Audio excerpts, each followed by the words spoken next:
Crawl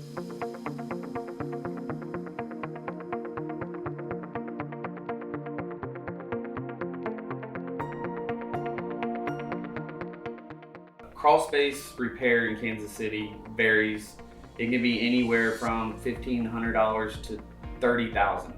It really depends on how fast you find your problem, what condition your foundation's in, what condition your crawl space is in, what you're attempting to fix, and what stages you want to fix it in.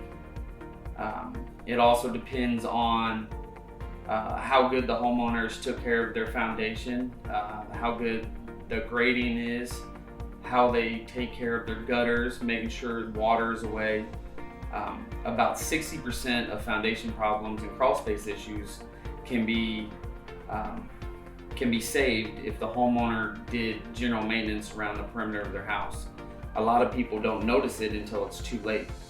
But once you see any type of issues at all, if you give a call, your $30,000 bid goes down to $2,500 to $1,500. It all depends on how fast you find it and how much you want to do at that point.